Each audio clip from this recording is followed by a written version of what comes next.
உயிர்தனை வீடு சேர்க்கும் சைவ சித்தாந்தம். அனைவருக்கும் அன்பு வணக்கம். இறை அருளால் கற்க கசடர அறக்கட்டளையின் முயற்சியில் நம் ஐயா கம்பவாரதி இலங்கை திரு ஜெயராஜ் அருளும் சைவ சித்தாந்த தொடர் வகுப்புகள். 3ஆம் பாடம் ஞானாசிரியர் அருணந்தி சிவாச்சாரியார் அருளிய சிவஞான சித்தியார்.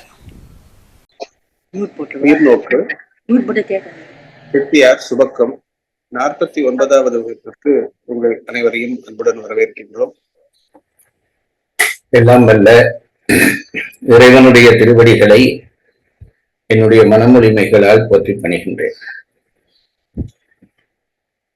தத்துவ ஞானத்தை உலகத்துக்கு ஈந்து அறிவிசார் உயிர்களும் பிறையை எய்தும்படியாக கருணை செய்த தட்சிணாமூர்த்தி சுவாமிகள் திருவடிகளை உச்சியில் சூட்டி வணங்குகின்றேன். அவர் வழி வந்த தத்துவத்தை உலகுக்கு கொணர்ந்த அகச்சந்தனாச்சாரியார்கள், புறச்சந்தனாச்சாரியார்கள் திருவடிகளை மனதிருத்தி போற்றுகின்றேன். இந்த தத்துவ நூல்களிலே ஆர்வத்தை ஏற்படுத்திய பெரியோர் தம் திருவடிகளை மனதிருத்தி வணங்கி மகிழ்கின்றேன். இந்த சைவ சித்தாந்த தத்துவம் என்கின்ற அந்த தமிழர் தத்துவ நிலையை விரும்பி படிக்க விரும்புகிறவர்களுக்காக அந்த தத்துவ போதனை செய்ய வேண்டும் என்று நினைத்து இதனால் வரைக்கும் உயிர்நோக்கு என்கின்ற இந்த அமைப்பை நெறி செய்து வருகிற இளையோருக்கு என்னுடைய வணக்கமும் வாழ்த்தும் உரித்தாகட்டும். அதுபோலவே இந்த அமைப்பில் இணைந்து அக்கறையோடு சித்தாந்த கல்விக்குள் பயணிக்கிற உங்கள் எல்லோரையும் வணங்குகிறேன், போற்றுகிறேன், மகிழ்கிறேன். என்று நாங்கள் சித்தாந்த பாடத்துக்குள்ளே நுழைகிறோம். தத்துவ கல்வியை பயிலத் தொடங்கிய பொழுது முதலாவதாக நமக்கு கிடைத்த நூல் உண்மை விளக்கம். அந்த உண்மை விளக்கம் என்ற நூலை மணவாசகங்கடந்த தேவனார் இயற்றி வைத்திருந்தார். அவருடைய அந்த நூலை கற்பதற்கு எங்களுடைய அமரராகிவிட்ட ஆனந்தராஜன் ஐயா அவர்களுடைய உரை நமக்கு துணை செய்தது. 2வது நூலாக உமாவதி சிவாச்சாரியாரால் இயற்றப்பட்ட திருவருட்பயன் என்கின்ற நூலினை கற்கிற வாய்ப்பு நமக்கு கிடைத்தது. அந்த நூலுக்கு உரை செய்து நமக்கு வழிகாட்டியவர் யாழ்ப்பாணத்தைச் சேர்ந்த சைவப்பிரியார் சிவபாத சுந்தரனார் அவர்கள். அவர்கள் வழிநின்று அந்த நூலை படிக்க முயன்றோம். இப்பொழுது 3வது நூலாக சிவஞான சித்தியார் என்கின்ற நூலுக்குள்ளே நாம் நுழைந்து பயணித்துக் கொண்டிருக்கிறோம். சிவஞான சித்தியார் என்கின்ற நூல் சைவ சித்தாந்த நூல்களுக்குள்ளே முக்கியம் பெறுகிற ஒரு நூல். அந்த நூலின் ஊடாக நாம் சித்தாந்த செய்திகள் பலவற்றை அறியப் போகிறோம். நான் எப்பொழுதுமே சொல்வது, தத்துவ அறிவு என்பது கல்வி அல்ல, அது அனுபவமாக மாற வேண்டும். தத்துவ அறிவை கல்வியாக்கினோமானால் விளங்காத விடயங்கள் எல்லாம் எங்களுக்கு விளங்கிவிட்டது என்கின்ற ஆணவம் தலைநிமிரச் செய்யும். அது வந்தால் தத்துவ கல்வியை படிப்பதை விட படிக்காமல் இருப்பது நல்லது என்பது என்னுடைய அபிப்பிராயம். இந்த தத்துவ நூல்களை படிக்கிற பொழுது, நான் படிக்கிற காலத்திலே எனக்கு ஆசிரியர்கள் சொல்லித்தந்த பொழுது ஒன்றுமே புரியவில்லை. போக போக போகத்தான் அதில் இருக்கிற உண்மைகளை கொஞ்சம் கொஞ்சமாக விளங்கிக் கொண்டேன். நீங்கள் எல்லாரும் செய்கிற தொகுப்புரையை பார்க்கிற பொழுது மாணவர்களாக என்னை விட நீங்கள் மிக உயர்ந்த இடத்தில் இருக்கிறீர்கள் என்று தெரிய வருகிறது. மிக தெளிவாக பகுதிகளாக பிரித்து கொண்டு உரை செய்த அத்தனை பேருக்கும் என்னுடைய வணக்கமும் வாழ்த்தும் உரித்தாகட்டும். ஒரு முறையும் நீங்கள் இந்த தொகுப்பையை செய்கிற பொழுது சிந்தையிலிருந்து விடுபட்டிருக்கிற பல விடயங்கள் மனதில் பொருந்தி மகிழ்வு தருகின்றன. இத்தகைய ஆர்வமுள்ள உங்களை மாணவர்களாக பெற்றதிலே நான் பெரிய மகிழ்ச்சி அடைகிறேன். இன்றைக்கு நாங்கள் பழையபடி நூலுக்குள்ளே பயணிக்கிறோம்.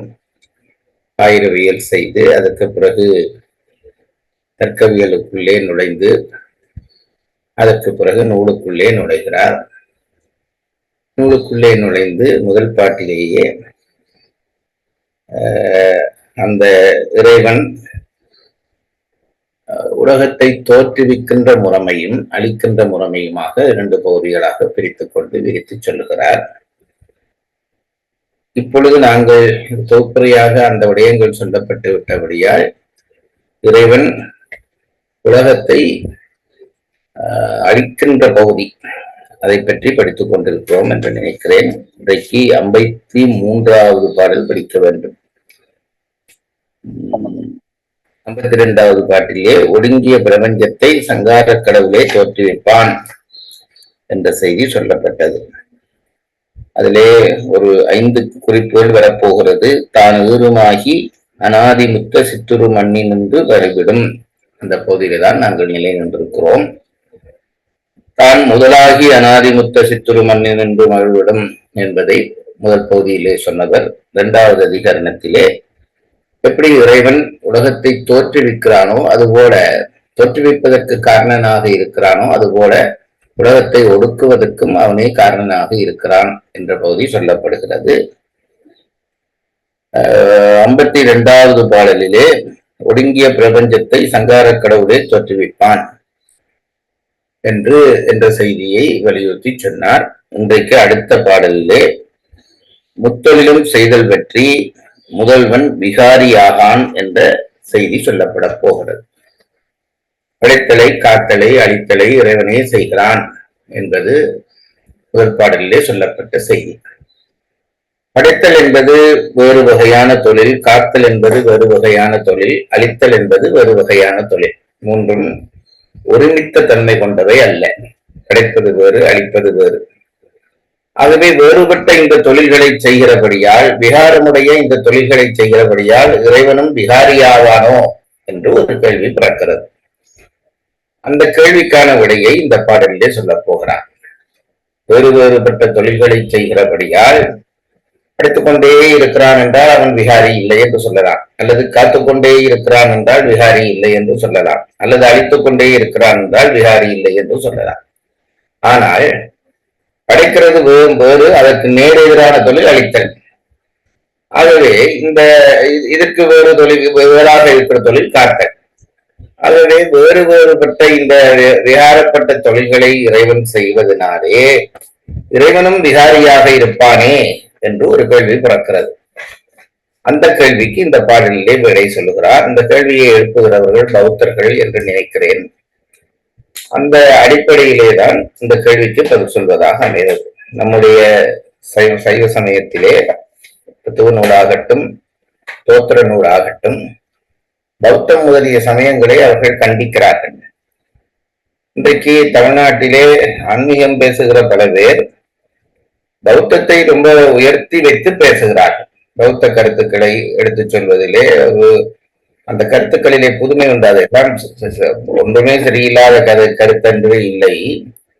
ஆனால் அதை முக்கியப்படுத்தி சொல்கிற பொழுது நம் பெரியவர்கள் ஏன் அதை கண்டித்தார்கள் என்று பெரியவர்களை குற்றம் சாட்டுகிற சூழ்நிலை மாணவர்களுக்கு வந்துவிடும். இந்த நூல்களை படித்தால்தான் இந்த முரண்பாடு காரணமாகத்தான் அவர்கள் பௌத்தர்களை கண்டித்திருக்கிறார்கள் என்ற உண்மை நமக்கு தெரிய வரும்.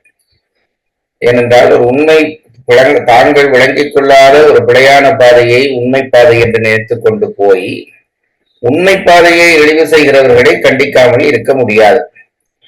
அந்த வகையிலேதான் இந்த பௌத்த விஷயங்கள் எல்லாம் நம்முடைய மதத்திலே கண்டிக்கப்பட்டன. இன்று காலத்தின் வேலையோ என்னவோ தெரியவில்லை, அந்த கருத்துக்களுக்கு முக்கியத்துவம் கொடுக்கப்படுகிறது.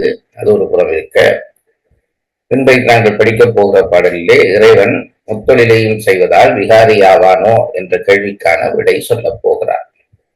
படியுங்கள்.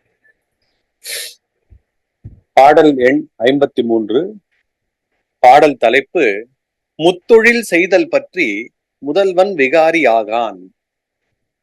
பாடல்: தோற்றுவித்து அழித்து பின்னும் துடைத்த அருள் தொழில்கள் மூன்றும் போற்றவே உடையன் ஈசன். புகுந்தது விகாரம் எண்ணில் சாற்றிய கதிரோன் நிற்க தாமரை அலரும் காந்தம் காற்றிடும் கனலை நீரும் கரந்திடும் காசினிக்கே. பொருளுரை: வேறுபட்ட தொழிலை செய்வதாலே இறைவன் விகாரியாவான் என்று சொல்ல ஒரு உவமையாலே அந்த கருத்தை தட்டி விடுகிறார்கள். எவ்வளவு தர்க்க அறிவு இருந்தால் இதெல்லாம் வரும் என்றால் உவமை என்பது நம்முடைய பிரமாணங்களிலே ஒன்று. ஆகவே உவமையை கொண்டு இந்த கருத்தை மறுக்கிறார். 3 தொழில் செய்தால் 3 வேறுபட்ட தொழில்கள் செய்தால் இறைவன் விகாரியாவான் என்பதை உலகியலிலே நாம் கண்டுகொள்ளக்கூடிய ஒரு விஷயத்தை வைத்து விளங்கப்படுத்துகிறார். விகாரி ஆக மாட்டான் என்று விளங்கப்படுத்துகிறார். அதுதான் இந்த பாடல் சொல்லுகிறது. படியுங்கள். பொருளுரை.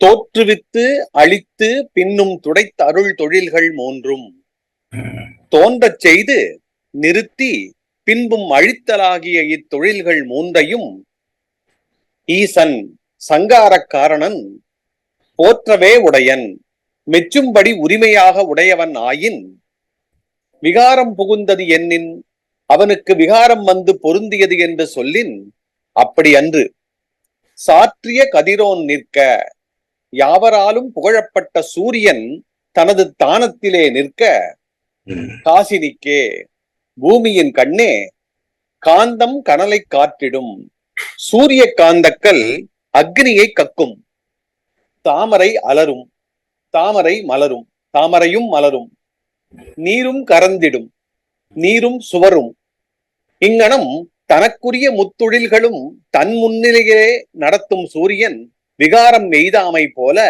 முதல்வனும் விகாரி ஆகான். பாடலில் அருமையான ஒரு விளக்கத்தை சொல்லுகிறார். இந்த பாடல் வரியிலே தோற்றுவித்து அழித்து பின்னும் துடைத்து அறுதொழில்கள் 3ம் போற்றவே உடைய ஈசன் என்று வருகிறது. தமிழிலே எழுத்து உச்சரிப்புகளிலே முக்கியத்துவம் இருக்கிறது என்று நான் முன்னமே சொல்லி இருக்கிறேன். தோற்றுவித்து அழித்து என்பதிலே மௌலவிழி வந்தால் அழித்தல், இல்லாமல் செய்தல். கொம்பளவிழி வந்தால் காத்தல் என்று அர்த்தம். நீங்கள் அதை கவனித்துக் கொள்ள வேண்டும். என்றால் இந்த எழுத்து உச்சரிப்பு என்று படிக்கிற பொழுது நாம் எல்லாம் ஒன்றா படித்து விடுவோம். தோற்றுவித்து அழித்து என்று படித்தோமானால் பிழை, எல்லாவற்றையும் நீக்குகிறவன் பொருள். அழித்து என்று சொல்லுகிற பொழுது, இந்த கொம்பளவிழி உச்சரிப்பு சொல்லுகிற பொழுது காத்தல் என்று அதற்கு அர்த்தம். அதை முதலிலே புரிந்து கொள்ளுங்கள். அது என்ன மௌலவிழி கொம்பளவிழி என்றால், நாக்கை நடு அன்னத்திலே பொருத்தி அசையாமல் வைத்திருக்கிற பொழுது வருகிற லீ. நான் எப்பொழுதும் உங்களுக்கு சொல்லியிருக்கிறேன். இந்த விஷயத்திலே நானும் பலகீனமாக இருந்த ஒருவன், இப்பொழுதும் இருக்கிற ஒருவன். ஆனாலும் எனக்கு தெரிந்ததை சொல்லுகிறேன். இந்த வாயினுடைய மேற்பகுதியிலே இந்த நாக்கை நுனியிலே கொண்டு வந்து பொருத்தினார். இந்த பல்லுக்கு பக்கமா பொருத்தி அந்த லீ என்றது வச்சிருத்தால் லீ. அதுதான் இந்த பாம்பு லீ என்று சொல்லுகிறோமே, சின்ன லீ, லீ என்று வரும். நாக்கை நடுவிலே கொண்டு போய் வைத்தோமானால் லீ, அதுதான் கொம்பளவு லீ என்று சொல்லுகிற லீ. நாக்கை அப்படியே மேல் அன்னத்திலே தடவுவோமானால் லீ என்று வரும். அதுதான் நாங்கள் இந்த தமிழையே இன்றைக்கு பெரும்பான்மையான தமிழ்நாட்டுக்காரர்கள் தமிழ் என்றுதான் சொல்லுகிறார். தமிழ் என்றது அந்த நாக்கை நுனியிலே கொண்டு வந்து வைப்பது. தமிழ் என்று சொல்ல வேணும். அப்படி சொன்னால்தான் அந்த உச்சரிப்பு சரியாக இருக்கும். ஏன் சொல்லுகிறேன் என்றால், உச்சரிக்க வேணுமோ இல்லையோ அர்த்த பிழை வந்துவிடக்கூடாது. தோற்றுவித்து அழித்து என்பதை அழித்து என்று சொல்லிவிட்டு கடவுள் படைத்தான் அழித்தான் என்று முடிவு எங்கே மற்றது காணவில்லை, காத்தல் இல்லையே என்று கேட்டால், இங்கே சொன்ன அழித்தல் என்பது கொம்பளவிழி போட்டு எழுதியிருக்கிறார்கள். அழித்தல் என்பது காத்தல்.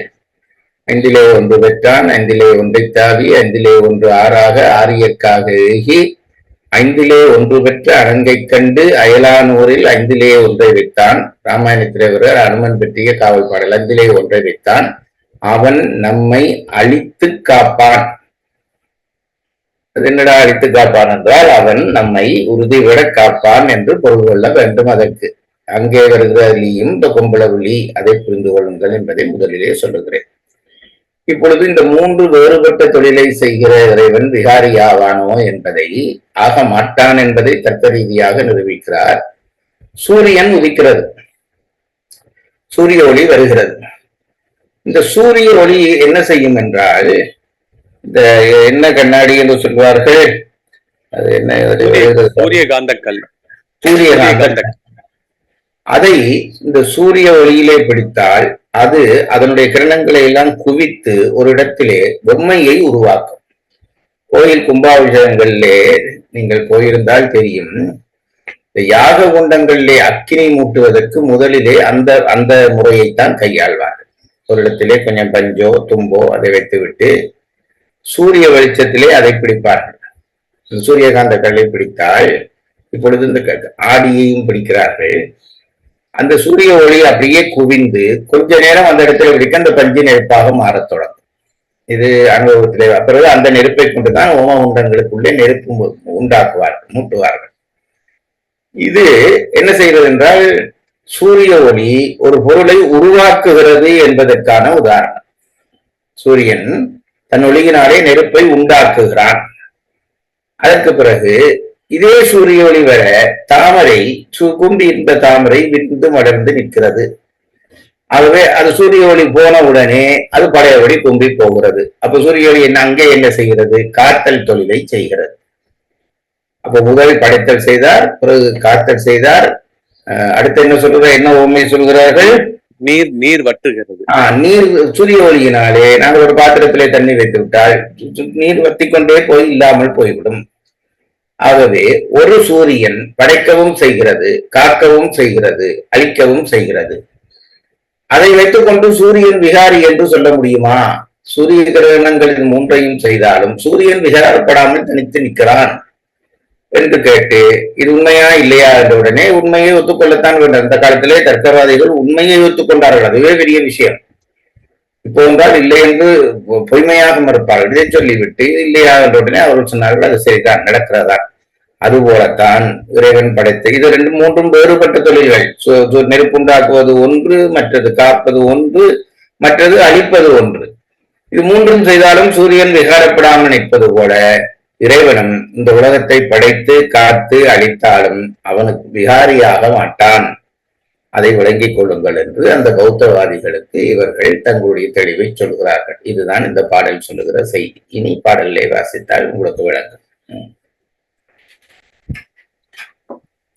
தோற்றுவித்து அழித்து பின்னும் துடைத்தருள் தொழில்கள் மூன்றும் தோன்றச் செய்து நிறுத்தி பின்பும் அழித்தலாகிய இத்தொழில்கள் மூன்றையும் ஈசன் சங்காரக்காரணன் போற்றவே உடையன் மெச்சும்படி உரிமையாக உடையவன் ஆயின் விகாரம் புகுந்தது என்னின் அவனுக்கு விகாரம் வந்து பொருந்தியது என்று சொல்லின் அப்படி அன்று சாற்றிய கதிரோன் நிற்க யாவராலும் புகழப்பட்ட சூரியன் தனது தானத்திலே நிற்க காசினிக்கே பூமியின் கண்ணே காந்தம் கனலை காற்றிடும் சூரிய காந்தக்கல் அக்னியை கக்கும் தாமரை அலரும் தாமரையும் மலரும் நீரும் கரந்திடும் நீரும் சுவரும் இங்கனம் தனக்குரிய முத்தொழில்களும் தன் முன்னிலையிலே நடத்தும் சூரியன் விகாரம் எய்தாமை போல முதல்வனும் விகாரி ஆகான்.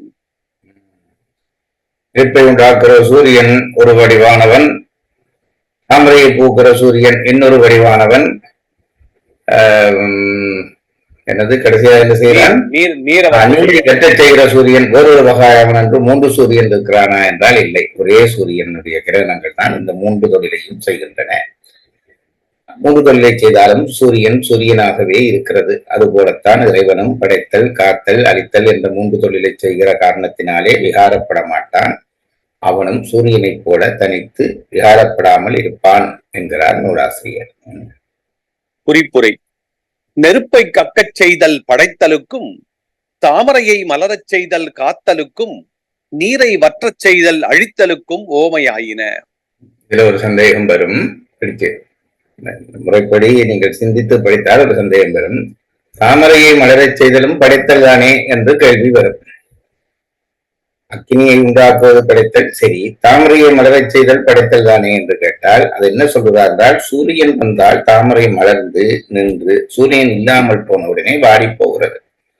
ஆகவே தாமரை மலர் என்பது காத்தல் தொழிலுக்கு காரணம். சூரியன் நிற்க மட்டும் அது நிற்கும், சூரியன் போனவுடனே அது வாடிவிடும். ஆகவே சூரியன் நின்று அதை காக்கிறது என்றபடியால் தாமரை மலர்களை காத்தல் தொழிலுக்கு உவமையாக சொல்கிறார்.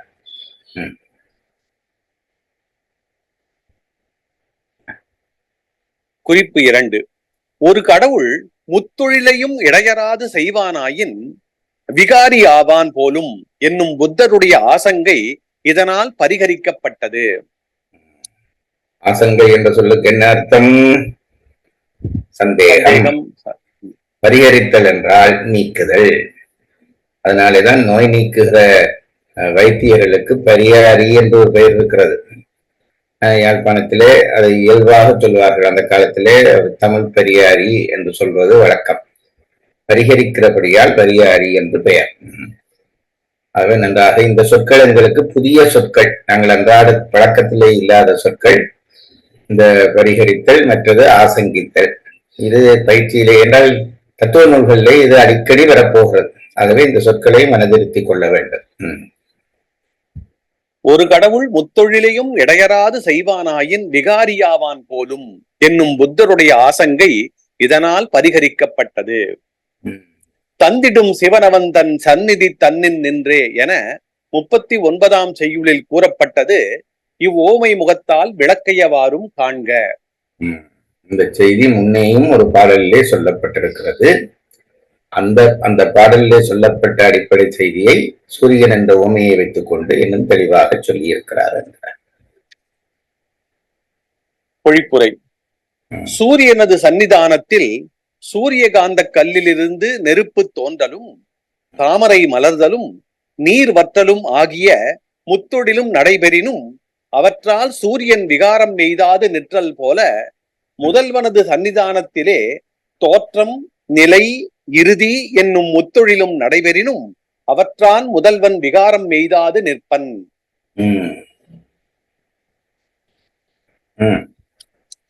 அவ்வளவுதான். பாடல் 53 மறுவாசிப்பு. பாடல் தலைப்பு முத்தொழில் செய்தல் பற்றி முதல்வன் விகாரி ஆகான்.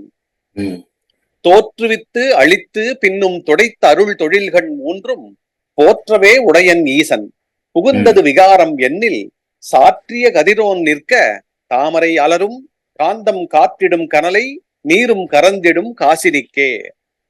பொழிப்புரை. சூரியனது சன்னிதானத்தில் சூரியகாந்த கல்லிலிருந்து நெருப்பு தோன்றலும் தாமரை மலர்தலும் நீர் வற்றலும் ஆகிய முத்தொழிலும் நடைபெறினும் அவற்றால் சூரியன் விகாரம் எய்தாது நிற்றல் போல முதல்வனது சன்னிதானத்திலே தோற்றம் நிலை இறுதி என்னும் முத்தொழிலும் நடைபெறினும் அவற்றான் முதல்வன் விகாரம் எய்தாது நிற்பன். பாடல் 54. உயர்ந்த விஷயங்களை யாப்புக்கு சிதையாமல் பாட்டுக்குள்ளே சொல்லி இருக்கிறார்கள் என்பது இன்னொரு வியப்பு. இந்த பாடல்கள் எல்லாம் மனதிலே பாடமாக்கி சில பேர் வைத்திருக்கிறார்கள். அது வைத்திருந்தால் பெரிய சிறப்புத்தான். பாடலிலே சொல்லப்பட்ட விஷயத்தை விளங்கிக் கொண்டாலே அது ஒரு பெரிய காரியம் என்று நான் நினைக்கிறேன். இனி அடுத்த பாடலுக்குள்ளே நுழைவோம்.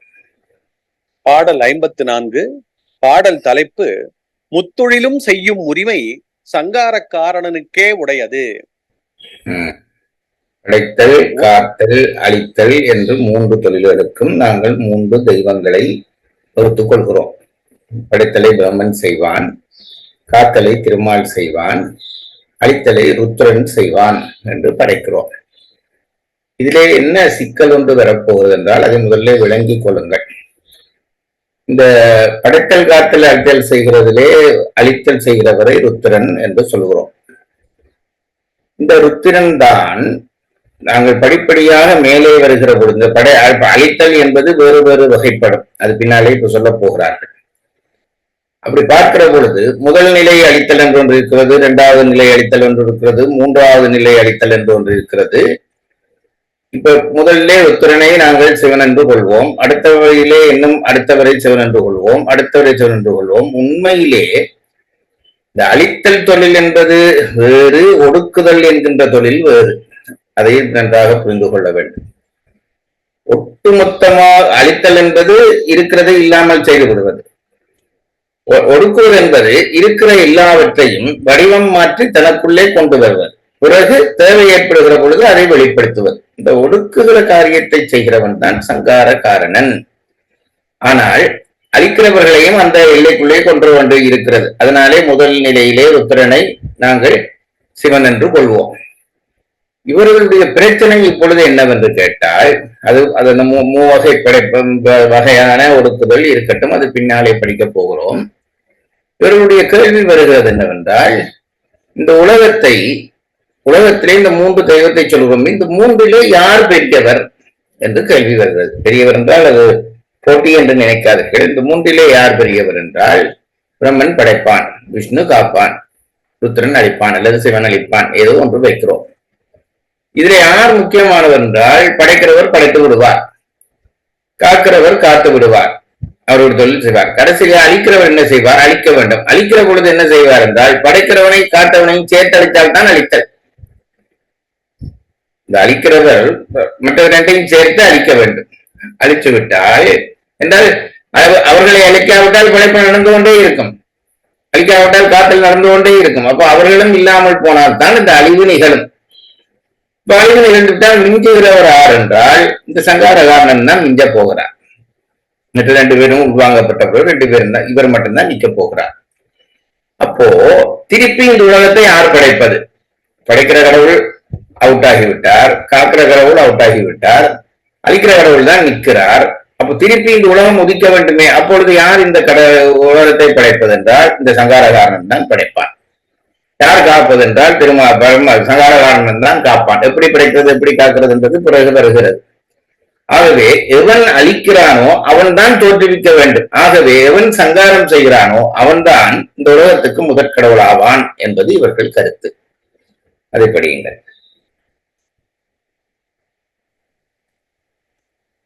பாடல் தலைப்பு: முத்தொழிலும் செய்யும் உரிமை சங்காரக்காரனுக்கே உடையது. பாடல்: உரைத்த இத்தொழில்கள் மூன்றும் மூவருக்கு உலகம் ஓத, மறைத்து ஒருவனுக்கே ஆக்கி வைத்தது இங்கு என்னை எண்ணின், விரை கமலத்தோன் மாலும் ஏவலான் மேவினோர்கள் உரைத்த அதிகார சக்தி புண்ணிய நன்னலாலே. பொருளுரை: உரைத்த இத்தொழில்கள் மூன்றும், மேற்கூறிய இந்த 3 தொழில்களும்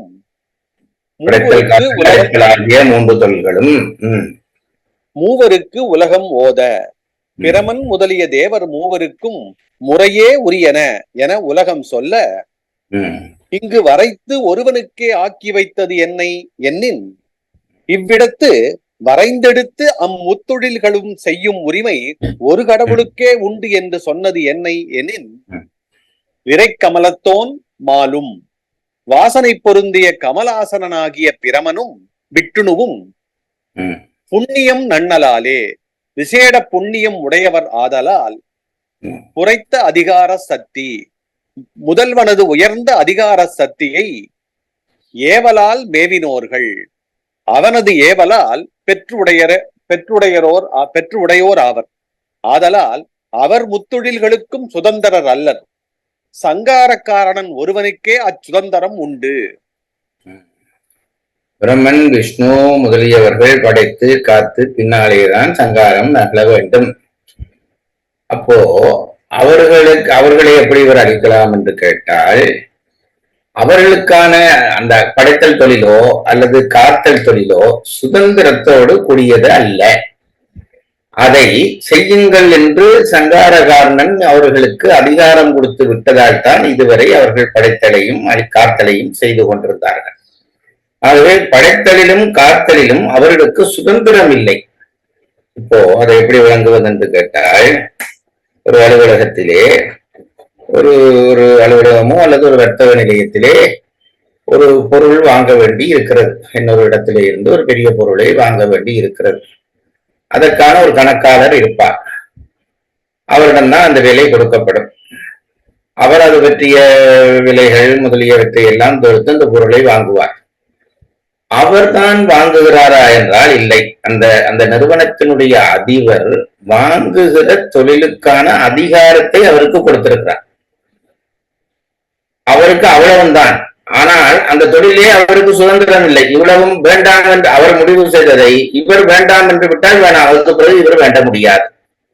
இவ்வளவு நாளும் அவர் தானே வாங்கி கொண்டிருந்தார், அவர் தானே அந்த தொழிலுக்குரியவர் என்றால், தொழிலுக்குரியவர் மேலதிகாரி இவருக்கு இந்த தொழிலை கொடுத்தபடியால் இவர் செய்கிறார்களே சரி. ஆனால் மேலதிகாரி நிறுத்து என்றால் இவர் நிறுத்த வேண்டும், செய்யென்றால் செய்ய வேண்டும். அதுபோலத்தான் பிரம்மனுக்கும் விஷ்ணுவுக்கும் இறைவன் அதிகாரங்களை கொடுத்து காத்தலையும் படைத்தலையும் காத்தலையும் செய்விக்கிறான். அதிகாரம் கொடுத்தவன் அவன். ஆகவே இந்த பிரம்மனுக்கும் விட்டுணுவுக்கும் படைத்தலிலேயும் காத்தலிலேயும் முழு சுதந்திரத்தன்மை இல்லை. அந்த தன்மை யாருக்குரியது என்றால் சங்காரகாரனுக்கே உரியது என்கிறார்கள். குறிப்புரை. முதல் குறிப்பு, உரைத்த இத்தொழில்கள் மூன்றும் மூவருக்கு உலகம் ஓத. சிருட்டித் தொழில் பிரம்மாவுக்கு உரியது என்றும், திதித்தொழில் விட்டுணுவுக்கு உரியது என்றும், சங்காரத் தொழில் உருத்திரனுக்கு உரியது என்றும் பௌராணிகர் முதலியோர் கூறுவர். பிரம்மாவும் சொல்லுகிறவர்கள் யார் என்றால், இப்படி இந்த மூன்று சொல்றது எங்கே சொல்லப்படுகிறது என்றால் பௌராணிகர்கள் கூறுகிறார்கள் என்கிறார். பௌராணிகர்கள் என்பது புராணத்தை பிரமாணமாக கொண்டு இயங்குகிறவர்கள். அதனென்றால் அவர்களுக்கு நாங்கள் புராணங்கள் என்று சொல்லுகிறோமே, அவர்கள் புராணத்தை தான் தமக்கு அடிப்படையாக ஏற்றுக்கொள்வார்கள். அதனாலே அவர்களுக்கு பௌராணிகர்கள் என்று பெயர். புராண கதைகளை இந்த பிரசங்கம் பண்ணுகிற பொழுதும் சொற்பொழிவுகள் செய்கிற பொழுதும் சில பேர் புராண கதைகளை தான் பேசுவார்கள். பிரம்மா இப்படி செய்தான் இப்படி செய்தான் என்று பேசினார். அந்த பேச்சுக்கு இந்த பௌராணிக பேச்சு என்று பெயர். புராணங்களை அடிப்படையாக கொண்டு சொல்வது. இந்த செய்தியை பிரம்மன் படைத்தான், விஷ்ணு காக்கிறான், ருத்ரன் அடிக்கிறான் என்ற செய்தி எங்கே வருகிறது என்றால் பௌராணிகராலே தான் சொல்லப்படுகிறது. புராணத்தை அடிப்படையாக கொண்டு நம்பி இயங்குகிறவர்கள் தான் இந்த கதையை சொல்கிறார்கள் என்கிறார். பிரம்மாவும் விட்டுணுவும் விசேட புண்ணியத்தால் சிவனுடைய உயர்ந்த அதிகார சக்தியை பெற்று அச்சிவனுடைய ஏவலால் செய்பவர். அத்தொழில்கட்கு அவ்விருவரும் சுதந்திரர் அல்லர். ஆதலால் முத்தொழிலும் செய்தற்குரிய சுதந்திரம் சிவனுக்கே உண்டு என்று அவர் கூற்று மறுக்கப்பட்டது. டிபார்ட்மெண்ட் மேலே மற்றவர்கள் தாங்கள் சில வேலையை செய்யலாம், அவர் இல்லை என்றால் அந்த வேலை இல்லை. அதை புரிந்து கொள்ள வேண்டும் என்கிறார். இரண்டாம் குறிப்பு, வரைந்து என்பது வரைத்து என நின்றது. வரையறை செய்யப்பட்டதிலே வரைந்து என்று வர வேண்டிய சொல் வரைத்து என்று நிற்கிறது என்கிறார். குறிப்பு 3, ஏவல் என்றால் ஆணை செலுத்துகை. ஏவல் என்ற சொல்லுக்கு விளக்கம் எடுத்துகிறார். ஏவுவதென்றால் ஆணை செலுத்துகை, இன்னொருவரை கொண்டு இதை செய்யென்று சொல்லி செய்விப்பதுதான் ஏவல். அனுமனை கேட்ட பொழுது ராமாயணத்திலே உனக்கு சுக்ரீவனுடைய படைச்சிறப்பு சொல்வதற்காக அனுமன் சொன்னான், எனக்கு என்ன தொழில் என்றால் ஏவல் கூவல் பணி செய்வேன் என்றான். அந்த பெரிய ஆள். ஏவல் கூவல் என்றால் போ அதை போய் செய் என்றால் அது ஏவல், இங்கே வா என்றால் அது கூவல். இந்த வேலைதான் நான் செய்வேன், யாராவது ஏவினால் செய்வேன், கூவினால் ஓடி வருவேன் என்கிறான் அனுமன். அதான் இந்த ஏவல் தொழில் என்பதற்கு விளக்கம் எழுதுகிறார். குறிப்பு 4, புரைத்தல் என்றால் உயர்தல்.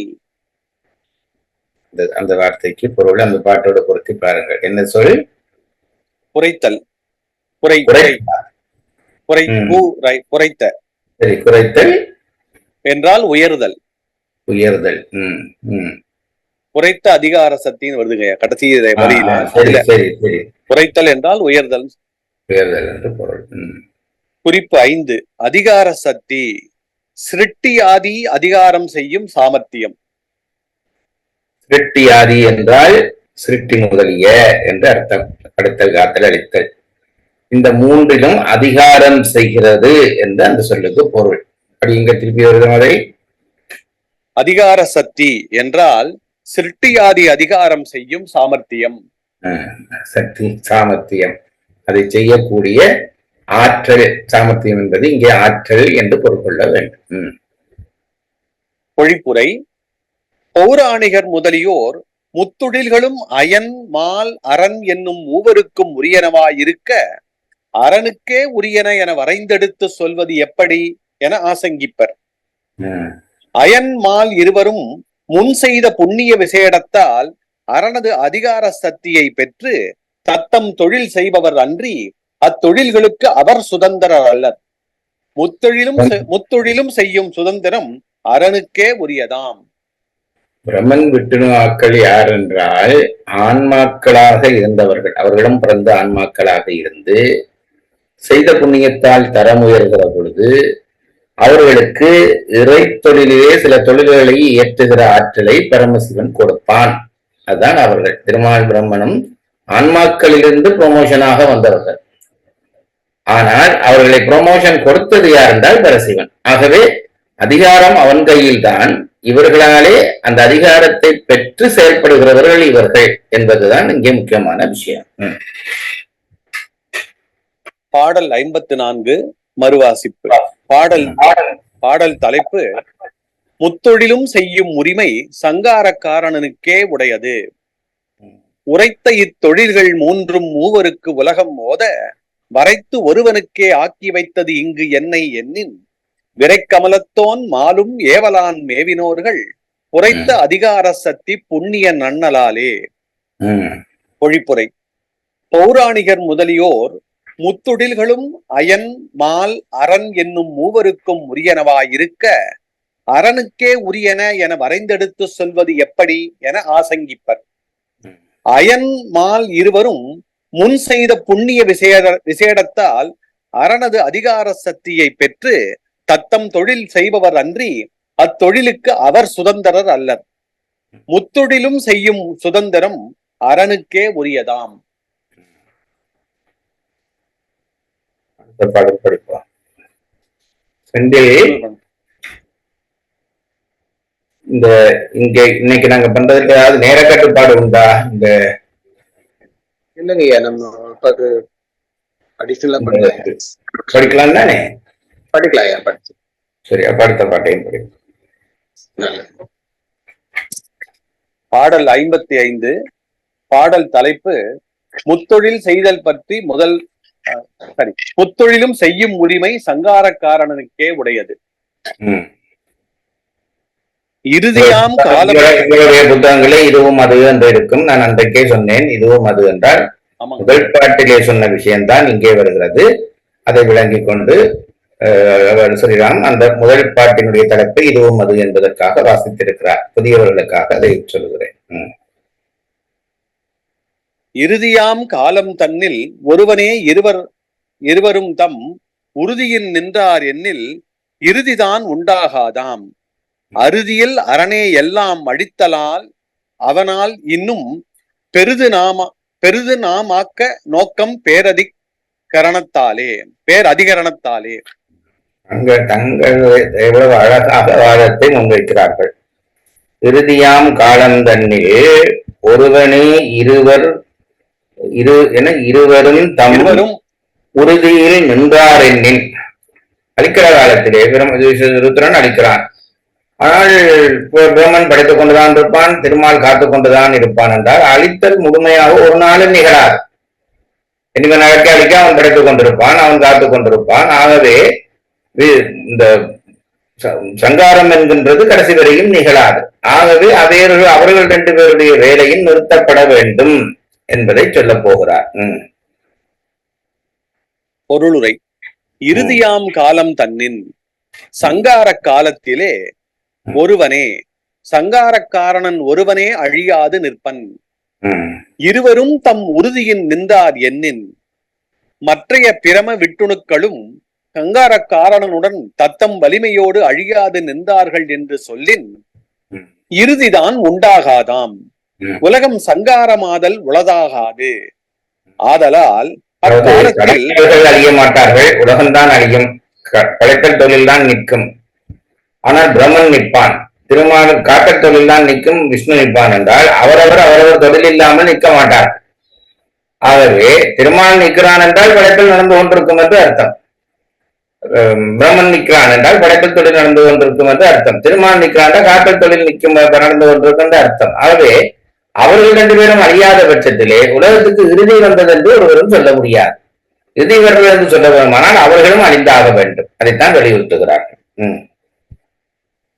இறுதிதான் உண்டாகாதாம். உலகம் சங்காரமாதல் உளதாகாது. ஆதலால் அக்காலத்தில் அவ்விருவரும் சங்கரிக்கப்படுவர் ஆவர். அப்படியாயின் பின் சிருட்டியாதிக கிருத்தியங்கள் இல்லாது ஒழியும் எனின். உடனே அவன் கேள்வி கேட்கிறான் இவ்வளவு நுட்பமாக. அதாவது இவர்கள் 2 பேரும் நின்றால் உலகம் அழியாது, ஆகவே இவர்கள் 2 பேரும் அழிக்கப்படுவார்கள் என்று சொல்லியாகிவிட்டது. அவன் அடுத்த கேள்வி கேட்டான், சரி பிரம்மனையும் திருமாரையும் அழித்தால் பிறகு எப்படி உலகம் உண்டாகும்? படைப்பதற்கு ஆள் இருக்க மாட்டார்களே, காத்தலுக்கு ஆள் இருக்க மாட்டார்களே. இப்ப திருமால் தான் சங்காரகாமனன் தான் நிற்பார் என்றால் அப்ப திருப்பி உலகத்தை எப்படி வெளியிலே கொண்டு வருவது என்று கேள்வி கேட்கிறார். அறுதியில் அரணே எல்லாம் அழித்தலால் தனக்கு இறுதி இல்லாத சங்காரக் கடவுளே எல்லாவற்றையும் அழித்தலாலும் பேர் அதிகரணத்தால் அங்கனம் அழிக்கப்பட்டவைக்கு பெரிய ஆதாரமாயிருத்தலாலும் அவனால் இன்னும் ஆக்கம் நோக்கம், அவனால் இன்னும் சிருட்டியையும் திதியையும் நாம் பெற்றுக்கொள்வோம். இது என்னது கடைசியில படிங்கள் இப்ப வாய்ச்சது? அறுதியில் அரணே எல்லாம் அழித்தலால் தனக்கு சொல்லுங்க. தனக்கு இறுதி இல்லாத சங்காரக் கடவுளே எல்லாவற்றையும் அழித்தலாலும் அங்கனம் அழிக்கப்பட்டவைக்கு பெரிய ஆதாரமாயிருத்தலாலும். அதாவது பிரம்மன் விட்டுணுக்கள் எல்லாரையும் இவன் உள்வாங்கிக் கொள்வான். அவர்களை அழிக்கிறார்கள் என்றால் என்னவென்றால் தனக்குள்ளே ஒடுக்கிக் கொள்வான். அப்ப இந்த உலகம், உயிர்கள், இது எல்லாவற்றையும் அரணுக்குள்ளே போய் ஒடுங்கி நிற்கும். அதைத்தான் இங்கே சொல்லுகிறார். அழித்தலாலும் இறுதி இல்லாத காரண கடவுளே எல்லாவற்றையும் அழித்தலாலும் அங்கு அழிக்கப்பட்டவர்களுக்கு பெரிய ஆதாரமாய் இருத்தலாலும், அந்த பொருளை அழித்து நீக்கி விடுவதல்ல, அவற்றையெல்லாம் தனக்குள்ளே ஒடுக்கி அதை ஆதாரமாக கொண்டவனாக அவன் நிற்பதாலும் அவனால் இன்னும் ஆக்கம் நோக்கம், அவனால் இன்னும் சிருட்டியையும் திதியையும் நாம் பெற்றுக்கொள்வோம். எப்படி பிரம்மன் விஷ்ணு இல்லாவிட்டால் உலகம் திருப்பி படைக்கப்பட்டது என்று கேட்ட பொழுது பிரம்மன் விஷ்ணுவை உள்ளுறிஞ்சி அவர்களுக்கு இவர் கொடுத்த போஸ்ட்ல தான் அவர்கள் இருந்தார்கள், இவர்கள் கொடுத்த அதிகாரத்திலே தான் அவர்கள் இருந்தார்கள். ஊழி காலத்திலே அந்த அதிகாரம் எல்லாம் நீக்கி அவர்களே உள்ளுக்கு விட்டுடுவார்கள். ஒரு முக்கிய விஷயத்திலே முடிவெடுக்கிற பொழுது அது அவர்கள் எல்லாம் ஒரு பக்கமாக ஒதுக்கி விட்டு அந்த எட்டப்பட்ட டிபார்ட்மெண்டே முடிவெடுப்பார். அப்ப அவர் தான் முடிவெடுக்கிறார் என்றால் பிறகு அந்த ஆபீஸ் இயங்காதா என்று கேட்டால், எல்லாம் அவரே வைத்து இயங்குவாரா என்று கேட்டால் இல்லை. பழையபடி அவருடைய அதிகாரத்தை எனக்குள்ளே வைத்து முதலிலே வாங்கியவர் பிறகு கொடுத்து நீ போய் அந்த விளைச்சை இந்த விளைச்சை என்று பிரித்து விடுவார். ஆகவே எல்லாவற்றையும் ஒடுக்கி இருக்கிற பிரம்மசிவனே ஒடுக்கிய காரணத்தினால் பிறகு பிரம்மனையும் விஷ்ணுவையும் திருப்பி விரிவித்து இந்த உலகத்தை படைக்க செய்வார். அது அழிந்த பிறகு உலகம் படைக்காமல் போகாது என்று அதை சொல்லுகிறார். குறிப்புரை. முதல் குறிப்பு, இறுதியாம் காலம் தன்னில் அயனும் மாலும் சகலருட்பட்டவர். அவருடைய முன்னை காலம் தன்னில் என்கின்ற அந்த பாடல் வரிக்கு விளக்கம் சொல்லுகிறார். இறுதியாம் காலம் தன்னில் என்பதற்கு விளக்கம் சொல்லுகிறார். அயனும் மாலும் சகலருக்கு உட்பட்டவர். படியுங்கள். அயனும் மாலும் சகலருட்பட்டவர். அவருடைய முன்னை நல்வினையாகிய புண்ணியத்திற்கேற்ப ஸ்ரீகண்டருத்திரர் படைப்பு காலத்தில் அவரை படைத்து தமது படைக்கும் சக்தியை அயனிடத்தும் காக்கும் சக்தியை மாலிடத்தும் நிறுத்தி அவரை அதிர்ஷ்டித்து நின்று அவ்விரு தொழில்களையும் செய்வர்.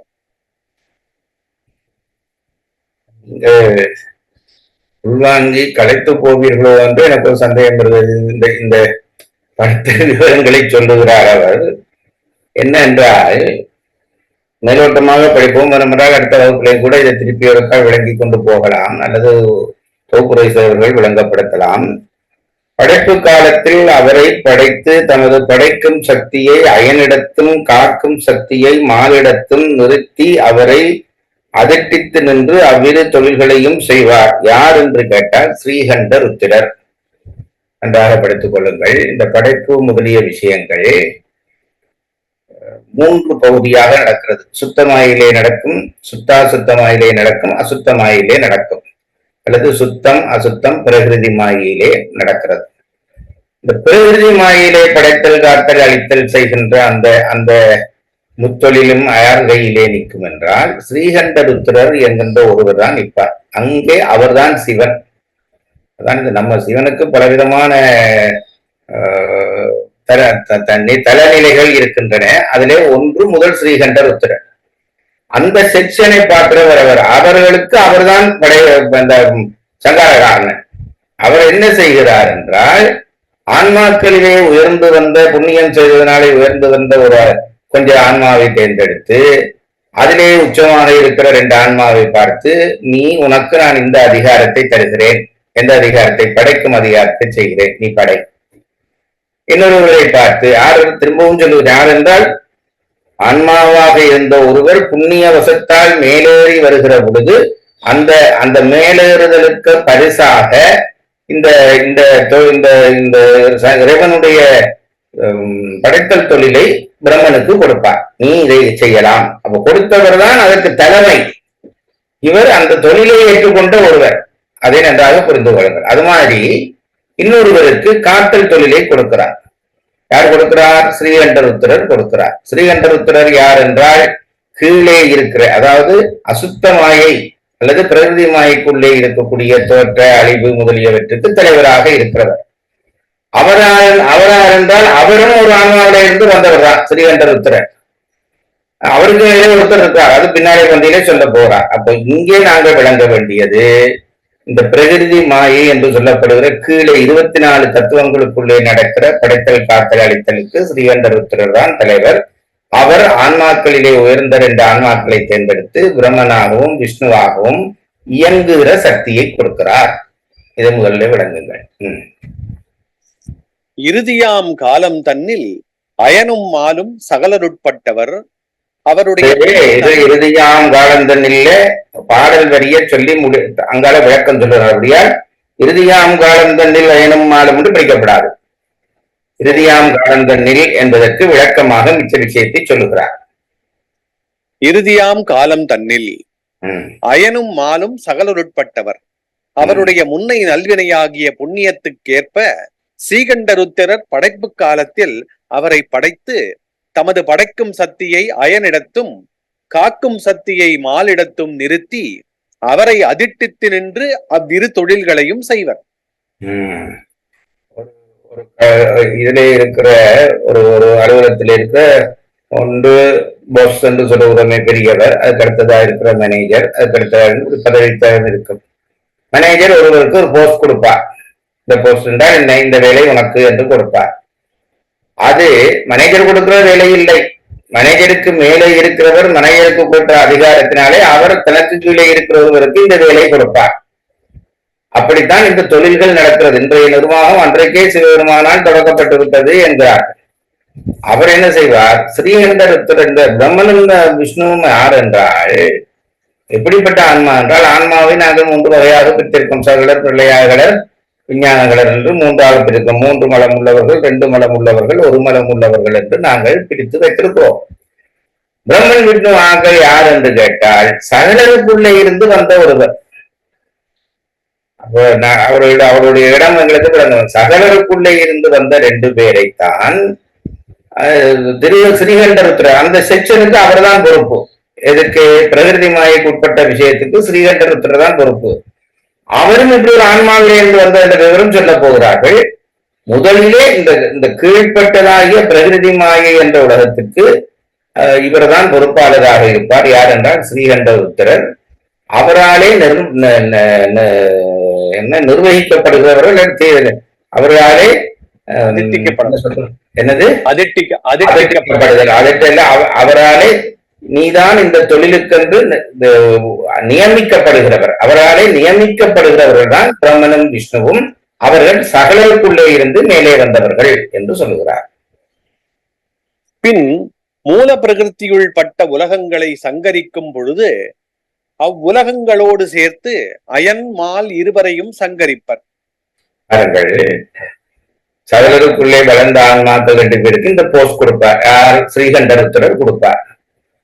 பிறகு அந்த அந்த அந்த செக்ஷன் அழிக்கப்படுகிறது, ஒடுக்கப்படுகிறது. எது? நாங்கள் சொல்லுகிறதாகிய பிரகிருதி மாயை சம்பந்தமான உலகம் ஒடுக்கப்படுகிற பொழுது ஸ்ரீகண்டருத்திரர் தான் நின்று கொண்டு பிரம்ம விட்டுக்களை தனக்குள்ளே ஒடுக்கிக் கொள்வார். என்றால் அவர்தான் அந்த போஸ்ட் கொடுத்தவர். ஆகவே அவர்களை தனக்குள்ளே உள்வாங்கிக் கொள்வார். எப்பொழுது? அந்த உலகத்தினுடைய சங்காரத்தின் போது. இச்சங்காரம் மத்திய பிரளயம் எனப்படும். இதுக்கு தனி பிரளயம் என்பது நாங்களும் பிரளய காலம் என்றால் எல்லாவற்றையும் அழிக்கிற காலம் என்று சொல்லுகிறோம். இது கீழே இருக்கிற ஒரு பகுதியை அழித்தல். அதுக்கு என்ன பெயர் வைத்திருக்கார் என்றால் மத்திய பிரளயம் என்று வைக்கிறார்கள். ஸ்ரீகண்டருத்திரர் பிரளயாகலருள் ஒருவராயிருந்து மலபரிவாகம் உடையோராய் படைப்பு காலத்தில் பரமசிவன் அருளால் ஸ்ரீகண்டருத்திர பதத்தை பெற்றவர். சரி, இப்ப கீழே இருந்த பிரம்மனையும் விஷ்ணுவையும் நியமித்தவர் ஸ்ரீகண்டருத்திரர். அவர்தான் பெரியவரோ எண்ணின் அவரதெல்லாம் படைத்து ஒடுக்கிற காலத்திலே இவர்கள் 2 பேரையும் ஒடுக்கிக் கொள்வார். ஆனால் அவரும் பெரியவர் அல்ல, அவருக்கு மேலே ஒருத்தர் இருக்கிறார். அவர் யார் என்று கேட்டால் இந்த பிரம்மனும் விஷ்ணுவும் சகலருக்குள்ளே இருந்து வந்தவர்கள். ஸ்ரீகண்டருத்திரர் யார் என்றால் கொஞ்சம் மேலே, அவர் பிரளயாகலருக்குள்ளே இருந்து மேல்நிலை அடைந்தவர். அதை நாம் புரிந்து, அப்போ அங்கே அந்த பிரளயாகலருக்கு வந்த அவருக்கு மேலே இருக்கிற சிவன் அதிகாரம் கொடுக்கிறான். அது படியுங்கள். ஸ்ரீகண்டருத்திரர் பிரளயாகலருள் ஒருவராயிருந்து மலபரிவாகம் உடையோராய் படைப்பு காலத்தில் பரமசிவன் அருளால் ஸ்ரீகண்டருத்திர பதத்தை பெற்றவர். இவர் அட்ட வித்யேஸ்வரருள் ஒருவராகிய அனந்தேஸ்வரரால் அதிட்டிக்கப்படுவர். இவருக்கு மேல் அதிகாரி யார் என்று கேட்டால் அனந்தேஸ்வரர். நன்றா புரிந்து கொள்ளுங்கள். முதல் கீழே பிரம்மன் விஷ்ணுருத்திரன், அதுக்கு மேலே ஸ்ரீகண்டருத்திரர். இந்த போஸ்டிங் என்ன சொல்றது, இந்த போஸ்டிங் வரிசைப்படுத்துற பொழுது என்ன ஆங்கிலத்தில் சொல்லி வைத்திருக்கிறார்கள்? ஹைரார்கின்னு சொல்லுவாங்க. என்னது? ஹைரார்கின்னு சொல்லுவாங்க. ஹைரார்கி. அதை நான் சொல்லல, இன்னொரு சொல்றது. இப்ப இந்த ஒரு சபையில மரியாதை கொடுக்கிற பொழுது யாருக்கு முதல் யாருக்கு 2வது என்று கொடுக்கிறது? இந்த பார்லிமெண்ட்ல அதுதான், அதைத்தான் நான் சொல்றேன். பிரம்மன் விஷ்ணு சகலருக்குள்ளே இருந்து வந்தவர். சரி, அவருக்கு முதல் மரியாதை. அவருக்கு மேல் மரியாதை யார் என்று கேட்டால் பிரளயாகலுக்குள் வந்த ஸ்ரீகண்டருத்திரருக்கு அவருக்கு மேற்பட்ட மரியாதை. இவருக்கு மேல்பட்ட யார் இருக்கிறார் என்றால் அனந்ததேவர் என்று ஒருத்தர் இருக்கிறார். அவர் தான் இவருக்கு போஸ்டிங் கொடுத்தவர். யாருக்கு? ஸ்ரீகண்டருத்திரருக்கு போஸ்டிங் கொடுத்தவர் அவர் தான். அந்த அனந்ததேவருக்கு மேலேயும் ஒருத்தர் இருக்கிறார். அதை புரிந்து கொள்ள வேண்டும். படியுங்கள். இவர் அட்ட வித்யேஸ்வரருள் ஒருவராகிய அனந்தேஸ்வரரால் அதிட்டிக்கப்படுவர். அனந்தேஸ்வரர் விஞ்ஞான கலருள் ஒருவராயிருந்து மலபரிவாகமுடையராய் படைப்பு காலத்தில் பரமசிவனது அனுகிரகத்தால் அனுகாரம் பெற்றவர். பிரம்மன் விஷ்ணு ஆக்கள் சகலருக்குள்ளே இருந்து வந்தவர்கள். ஸ்ரீகண்டருத்திரர் பிரளயாகலருக்குள்ளே இருந்து வந்தவர். அனந்ததேவர் விஞ்ஞான கலருக்குள்ளே இருந்து வந்தவர். இவர் பரமசிவனது சக்தியால் அதிட்டிக்க பெற்று அசுத்த மாயையிலே நடக்கும் கிருத்தியம் 5ஐயும் இயற்றுவர். அசுத்தாசுத்தமாயை அசுத்தமாயை சுத்தமாயை என்று படித்தோம். இப்ப படிக்கிற பொழுது சுத்தமாயை அசுத்தமாயை பிரகிருதி மாயை தான் இந்த ஸ்ரீகண்டருத்திரருடைய டிபார்ட்மெண்ட். இந்த அசுத்தமாயை டிபார்ட்மெண்ட் யாருடைய என்றால் அனந்ததேவருடையது என்று சொல்றார். இவர் பரமசிவனது ஹத்தியால் அதிட்டிக்க பெற்று அசுத்த மாயிலே நடக்கும் கிருத்தியம் 5ஐயும் இயற்றுவர். அன்றி ஸ்ரீகண்டருத்திரரை அதிட்டித்து நின்று மூல பிரகிருதியுட்பட்ட கிருத்தியங்களையும் செய்விப்பர். அதாவது மூல பிரகிருதிக்கு ஹெட் ஆஃப் த டிபார்ட்மெண்ட் ஸ்ரீகண்டருத்திரர். அவருடைய மேல் பகுதியாக இருக்கிறது ஆகிய அடுத்த பகுதி, அதற்கு அனந்ததேவர் என்ற பகுதி இருக்கிறதே, அந்த அனந்ததேவர் எதை செய்வார் என்றால் அசுத்தமாய பஞ்சகிருத்தியங்களை செய்வார். ஸ்ரீகண்டருத்திரர் என்ன செய்வார் என்றால் பிரகிருதி மாயை பஞ்சகிருத்தியங்களை செய்வார். அப்ப இவர் பஞ்சகிருத்தியம் செய்கிற தனிய பிரகிருதி மாயை என்று எடுத்தால் ஹெட் ஆஃப் த டிபார்ட்மெண்ட் ஸ்ரீகண்டருத்திரர். அதுக்கடுத்ததாக அடுத்த மாயப்பகுதியை சேர்த்தோம், இந்த அசுத்த மாயையை சேர்த்தோம் என்றால் அங்கே இவருக்கு ஒரு இடமும் இல்லை. அங்கே அனந்ததேவருக்கு தான் முக்கியம். அவர் எங்கே இருந்து வந்தவர் என்றால் விஞ்ஞானகரிலே இருந்து வந்தவர். ஸ்ரீகண்டருத்திரர் பிரளயாகரிலே இருந்து வந்தவர். இது இன்றைக்கு தலை சுத்த போகிறது. அதுல ஒன்றும் விஷயங்கள் பெரிய ஆழமான விஷயம் அல்ல, செய்தியாக இதை பதிவு செய்து கொள்ள வேண்டும். எப்படி இந்த உலக படைப்பு நிகழ்கிறது என்பதை. இவரால் செய்யப்படும் சங்காரம் அவாந்திர பிரளயம் எனப்படும். முதல் மத்திய பிரளயம். இந்த அனந்ததேவரால் செய்யப்படுகிற இந்த அசுத்தமாயிலே நடக்கிற பிரளயத்துக்கு அவாந்தர பிரளயம் என்று பெயர். மத்திய பிரளய பகுதி. அவாந்திரம் என்பது பகுதி, ஒரு பகுதியிலே நடக்கிறதாகிய பிரளயம். மத்திய பிரளய காலத்திலே ஸ்ரீகண்ட ருத்திரர் அயன்மால் இருவரையும் ஒடுக்கிக் கொண்டு தாம் ஒடுங்காது அராக தத்துவத்தில் இருப்பர். சரி, அவாந்தர பிரளய காலத்தில் மத்திய பிரளயம் என்று நாங்கள் சொல்லப்படுகிற இந்த என்ன மாயை, பிரகிருதி மாயையிலே நடக்கிற அந்த பிரளயத்திலே விஷ்ணுவையும் சிவ பிரம்மனையும் ஒடுக்கிக் கொண்டு ஸ்ரீருத்திரர் தான் அடங்காது நிற்பர். அவாந்திர பிரளய காலத்தில் அதுக்கு மேலே அசுத்தமாய பிரளயம் வருகிற பொழுது அவரை விழுங்கி நிற்பார் அனந்ததேவர். அராக தத்துவத்தில் நிற்பர். அங்கு முதல் அழிவிலே அராக தத்துவத்திலே தான் இந்த ஸ்ரீகண்டருத்திரர் நிற்பர். அவாந்திர பிரளய காலத்தில் உருத்திர பரமசிவனால் பரமுக்தி அடைவர். அது பாத்தீங்க திருப்பி. அவாந்தர பிரளய காலத்தில் இந்த உருத்திரர் பரமசிவன் அருளினால் பரமுக்தி அடைவர். பரமுக்தி அடைவர். ருத்திரருக்கு முக்தி கிடைத்துவிடும். எங்கே? மனதிலே கொஞ்சம் பட்டுங்க. அடுத்த வகுப்புலையும் இதையே பார்ப்போம். அதாவது ஸ்ரீகண்ட ருத்திரர் ஒரு இது செய்வார், அதுல பிரம்மன் கிருஷ்ணர் அழித்து போவார்கள். அப்ப ஸ்ரீகண்ட ருத்திரர் நிற்பார். பிறகு அடுத்த பகுதியிலே அனந்த தேவர் இந்த பஞ்சகிருத்தியங்களையும் செய்வார். அப்பொழுது ஸ்ரீகண்ட ருத்திரரையும் தனக்குள்ளே ஒடுக்கிக் கொள்வார். இந்த ஸ்ரீகண்ட ருத்திரருக்கு அடுத்த இந்த அவாந்திர பிரளயம் என்று சொல்லுகிற காலத்திலே ஸ்ரீகண்ட ருத்திரருக்கு என்ன நடக்கும் என்று கேட்டால், அவருக்கு முக்தி அளிக்கப்படும். முந்தி அதிகாரம் அளிக்கப்பட்டிருந்த ஆன்மாவுக்கு முக்தி அளிக்கப்பட்டு இறைவனோடு அவர் கலந்து போவார். ஸ்ரீகண்டர் ருத்திரர் கலந்து போவார். எப்ப கலந்து போவார் என்றால், இந்த 2வது பிரளயம் நடக்கிற பொழுது ஸ்ரீகண்டர் ருத்திரருக்கு முக்தி கிடைத்துவிடும். 3வது பிரளயம் இருக்கிறது, அதிலே அனந்ததேவருக்கு முக்தி கிடைத்துவிடும். சொல்றது உங்களுக்கு புரிகிறதா? படியுங்க. மத்திய பிரளய காலத்திலே ஸ்ரீகண்ட ருத்திரர் அயன்மால் இருவரையும் ஒடுக்கிக் கொண்டு தாம் ஒடுங்காது அராக தத்துவத்தில் இருப்பர். அவாந்தர பிரளய காலத்தில் இந்த உருத்திரர் பரமசிவன் அருளினால் பரமுக்தி அடைவர். பரமசிவன் லயம், போகம், அதிகாரம் என்னும் தடத்த வடிவங்களை உடையவராய் சுத்த மாயையில் கிருத்தியம் 5ஐயும் தாமே செய்வர். கீழே இருக்கிறவர்களுக்கு பொறுப்பாளி ஸ்ரீகண்டருத்திரர், நடுவில் இருக்கிறவர்களுக்கு பொறுப்பாளி அனந்ததேவர், மேலே சுத்தமாயிலே நடக்கிற பஞ்சகிருத்தியத்துக்கு பரமசிவனே பொறுப்பாளி. அவ்வடிவங்கள் சக்தியின் வாயிலாக கொள்ளப்படுவன. அதாவது லயம் என்றால் ஒடுக்கம், போகம், அனுபவம், அடுத்தது லயம், அதிகாரம், இந்த 3க்கும் விதமான விடயங்களை பரமசிவன் கொள்வார். அந்த 3க்கேற்ற வடிவ அமைப்புகள் வரும். அந்த வடிவமைப்புகள் சக்தியினாலே உருவாவது என்கிறார். சிவனுடைய சக்தியின, சக்தி என்றால் தனியோ உமாதேவியாரன்னு நினைக்கக்கூடாது, சிவனுடைய சக்தியினாலே இந்த வடிவங்கள் வேறுபடும் என்கிறார். பரமசிவனால் செய்யப்படும் சங்காரம் மகா சங்காரம் எனப்படும். அதுதான் உண்மையான சங்காரம். அதுதான் எல்லாரையும் ஒடுக்கி விடுறது. பிரகிருதிமாய உலகம் போய்விடும், அசுத்தமாய உலகம் போய்விடும், சுத்தமாய உலகம் போய்விடும். இதையெல்லாம் செய்பவர் ஆக மேலே இருக்கிற பரமசிவன். இறுதியாம் காலம் என இச்செய்யுளில் கூறிய சங்காரம் இம்மகா சங்காரமே. இங்கே சொல்ல பாட்டிலே ஒரு சங்காரம், இறுதியாம் காலம் தன்னிலிருந்து ஒரு சங்காரத்தை சொல்லுகிறார்.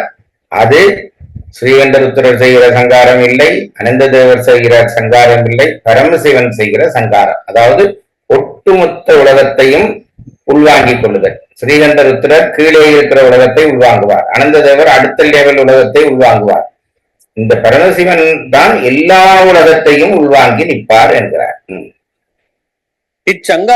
இச்சங்காரத்தில் பிரகிருதி மாயா காரியமாகிய அசுத்த பிரபஞ்சமும், அசுத்த மாயா காரியமாகிய சுத்தாசுத்த பிரபஞ்சமும், சுத்தமாயா காரியமாகிய சுத்த பிரபஞ்சமும் ஆகிய மூவகை பிரபஞ்சமும் சங்காரமாகும். அவருக்கு கீழதான் அதைத்தான் சங்கரிப்பார் ஸ்ரீகண்டருத்திரர். அனந்ததேவர் அதையும் மற்றதையும் சேர்த்து சங்கரிப்பார். கடைசியில இருக்கக்கூடியதாகிய அந்த 3 மேலமா நிற்கிற பரமசிவன் எல்லா உலகங்களையும் எல்லாரையும் சங்கரிப்பார். அனந்தேஸ்வரரும் பரமசிவன் அருளினால் இச்சங்காரத்திலே பரமுக்தி அடைவர். கீழ் உலகம் அழிக்கப்படுகிற பொழுது அனந்ததேவர் என்ற ஒருவர் உலகத்தை ஒடுக்கிறார் அல்லவா, அப்பொழுது அவருக்கு கீழே இருந்ததாகிய ஸ்ரீகண்டருத்திரருக்கு முத்தி கிடைத்தவர். பிறகு பரமசிவன் மற்ற எல்லாத்தையும் ஒடுக்கிற பொழுது அனந்த தேவருக்கு முத்தி கொடுக்கப்படும். நான் சொல்றது உங்களுக்கு புரியும் என்று நினைக்கிறேன். கீழே 3 வகையாக உலகம் பிரிக்கப்படுகிறது. பிரகிருதிமாய உலகம், அசுத்தமாய உலகம், சுத்தமாய உலகம் என்று 3 வகையாக உலகம் பிரிக்கப்படுகிறது. கீழே இருக்கிற பிரகிருதிமாய உலகத்துக்கு ருத்ரர், ஸ்ரீகண்ட ருத்ரர் தலைவர். அவர் அதை ஒடுக்குவார். ஒடுக்கிவிட்டு அவர் அகார தத்துவத்திலே நிற்பார். பிறகு அதுக்கடுத்த பகுதியிலே இருக்கக்கூடிய இந்த அசுத்தமாயைக்கு தலைவராக இருக்கக்கூடியவர் அனந்த தேவர். அவர் ஒடுக்குகிற பொழுது இந்த ஸ்ரீகண்டருத்திரரும் ஒடுங்கி விடுவார். ஒடுங்குகிற இடத்திலே அவருக்கு என்ன நடக்கும் என்றால் சிவனாலே அவருக்கு முத்தி ஒடுக்கப்படும் என்கிறார். பரமசிவன் எல்லா உலகங்களையும் சங்கரித்து ஒடுக்கிக் கொண்டு தம்மை சங்கரிப்பார் இன்றி தாம் ஒருவரே சுயம் பிரகாசமாய் விளங்கிக் கொண்டிருப்பர். எல்லாவற்றையும் ஒடுக்குகிற பரமசிவன் ஒடுக்கி விடுவான். அவனை ஒடுக்க என்று ஒருத்தர் இருக்க மாட்டார்கள். ஆகவே அவர்தான் இந்த கடைசி ஆள். அவர் என்ன செய்வார் என்றால், படிங்கள். பரமசிவன் எல்லா உலகங்களையும் சங்கரித்து ஒடுக்கிக் கொண்டு தம்மை சங்கரிப்பார் இன்றி தாம் ஒருவரே சுயம் பிரகாசமாய் விளங்கிக் கொண்டிருப்பர்.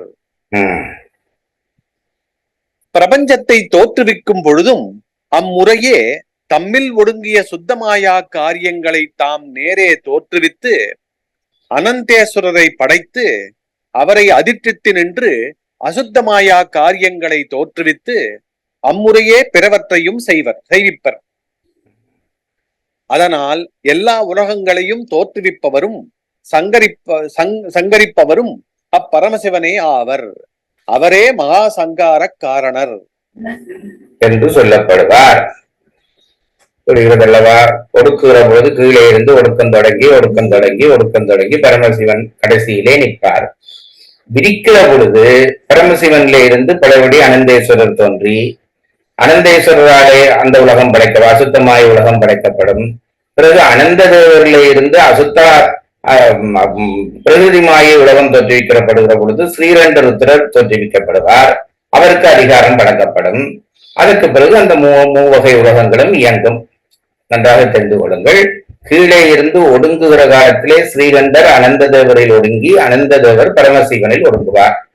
விரிகிற காலத்திலே பரமசிவனில இருந்து அனந்த தேவர் தோன்றி பிறகு அனந்த தேவரில இருந்து ஸ்ரீகண்டர் உத்திர தோன்றி மூவை உலகமும் படைக்கப்படும். இவ்வளவுதான் செய்தி. குறிப்பு 2. நோக்கம் என்றால் காவல், அதிகரணம் என்றால் ஆதாரம். சொற்களுக்கு விளக்கம் சொல்லுகிறார். பொழிப்புரை. சங்கார காலத்திலே சிவபெருமான் ஒருவரே அன்றி மற்றைய இருவரும் ஒடுங்காது தத்தம் ஆற்றலோடு நிலைபெறுவர் என்று சொல்லின் அது சங்காரம் ஆகாது. அவர் ஒடுங்குவராயின் பின் உலகம் தோன்றுதற்கும் நிலைபெறுதற்கும் வழியில்லை எனின் ஒடுங்கிய சங்கார கடவுளே ஒடுங்கிய மாத்திக்கிறீங்க ஒடுக்கிய சங்கார கடவுளே ஆதாரமாய் நின்று பின்னும் உலகத்தை தோற்றுவித்து நிலை பெறச் செய்வர். பாடல் 55 மறுவாசிப்பு. பாடல் தலைப்பு முத்தொழிலும் செய்யும் உரிமை சங்கார காரணனுக்கே உடையது. பாடல். இறுதியாம் காலம் தன்னில் ஒருவனே இருவரும் தம் உறுதியின் நின்றார் எண்ணில் இறுதிதான் உண்டாகாதாம். அறுதியில் அரணே எல்லாம் அடித்தலால் அவனால் இன்னும் பெரிதும் நாம் ஆக்கம் நோக்கம் பேர் அதிகரணத்தாலே. பொழிப்புரை. சங்கார காலத்திலே சிவபெருமான் ஒருவரே அன்றி மற்றைய இருவரும் ஒடுங்காது தத்தம் ஆற்றலோடு நிலைபெறுவர் என்று சொல்லின் அது சங்காரம் ஆகாது. அவர் ஒடுங்குவராயின் பின் உலகம் தோன்றுதற்கும் நிலைபெறுதற்கும் வழியில்லை எனின் ஒடுக்கிய சங்கார கடவுளே ஆதாரமாய் நின்று பின்னும் உலகத்தை தோற்றுவித்து நிலைபெறச் செய்வர். புரிந்து கொள்ளுங்கள். நாங்கள் சொல்லுகிற வழிபடுகிற சிவன் என்பவர் 3 வகையான சிவன். கீழே இருக்கக்கூடிய அந்த 24 தத்துவத்துக்குள்ளே இருக்கக்கூடியவர்களுக்கு ஸ்ரீகண்ட ருத்ரர் சிவன். அதற்கு மேலே இருக்கிற அசுத்த மாயையிலே இருக்கிறவர்களுக்கு அனந்த தேவர் சிவன். எல்லாவற்றுக்கும் மேலே தத்துவம் கலந்து நிற்கிறவர் தான் பரமசிவன். பரமம் என்றால் மேலான என்று அர்த்தம். எல்லாவற்றுக்கும் மேலாக இருக்கிற சிவன் தான் பரமசிவன் என்று நாங்கள் புரிந்து கொள்ள வேண்டும். ஒருவர் பரமசிவன் முதலிலே கீழே இருந்து ஒடுக்கி கொண்டு வருவார், பிறகு மிக்க மேலே இருந்து விரிப்பார். ஆகவே அவருக்குள்ளே இருந்து ஒடுங்குகிற உலகம் மீண்டும் உண்டாகும். இந்த அளவிலே மனதை வைத்துக் கொண்டு இன்றைய வகுப்பை நிறைவு செய்வோம். உயிரை அன்பில் வளர்த்து அருளாக்கும் இம்முயற்சியில் இணைந்து பங்கேற்றமைக்கு நன்றி. இறைப்பணியான இம்முயற்சியின் மற்ற பதிவுகளை கேட்க www.karka.in வலைத்தளம் அல்லது யூடியூபில் கற்க கசடர சைவ சித்தாந்த தொடர் வகுப்புகள் என்ற இணைப்பிலும் காணலாம். நன்றி, வணக்கம். சிவார்ப்பணம்.